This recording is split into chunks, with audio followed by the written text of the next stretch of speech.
लगा लो।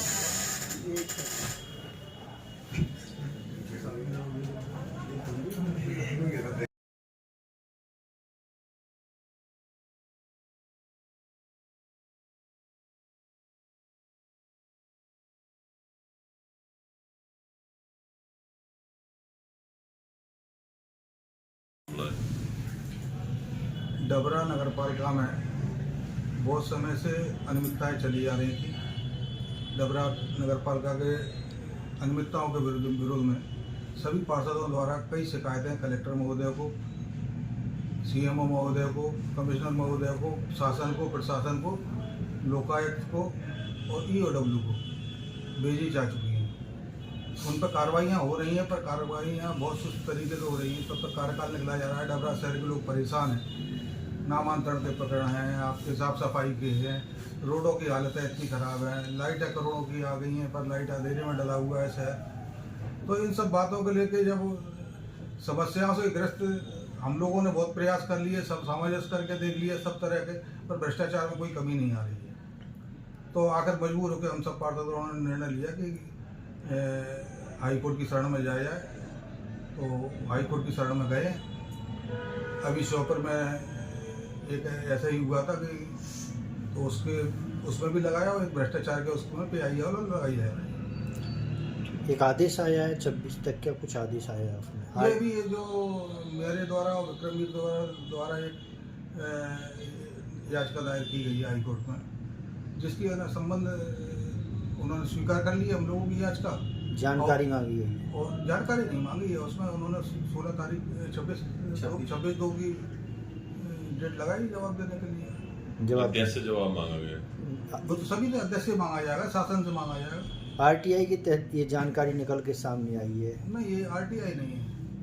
ये अब चूँकि मैं वकीलों की भाषा में नहीं बता सकता उस चीज़ को क्या है, पर ये जो अभी शॉपर में इसी तरह की याचिका दायर हुई थी, उसमें माननीय हाईकोर्ट ने ये निर्णय दिया है कि जब ये नोटिफिकेशन वगैरह नहीं हुआ था अध्यक्ष पद पर रहने के लायक सक्षम ही नहीं। ठीक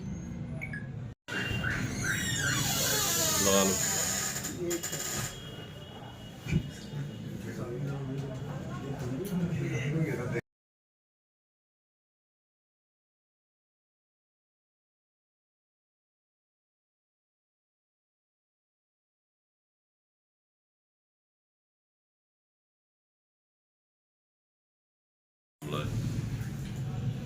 डबरा नगर पालिका में बहुत समय से अनियमितताएं चली आ रही थी। डबरा नगर पालिका के अनियमितताओं के विरोध में सभी पार्षदों द्वारा कई शिकायतें कलेक्टर महोदय को, सीएमओ महोदय को, कमिश्नर महोदय को, शासन को, प्रशासन को, लोकायुक्त को और ईओडब्ल्यू को भेजी जा चुकी हैं।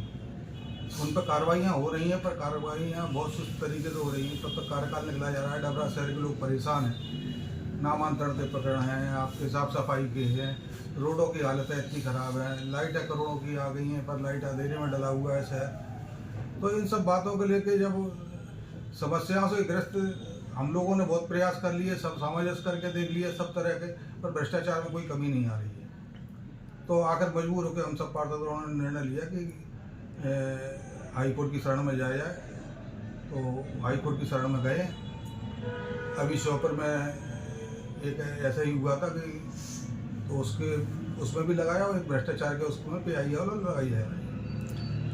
एक आदेश आया है 26 तक, क्या कुछ आदेश आया है आपने? ये भी ये जो मेरे द्वारा और विक्रमवीर द्वारा एक याचिका दायर की गई है हाई कोर्ट में, जिसकी संबंध उन्होंने स्वीकार कर लिया हम लोगों की याचिका।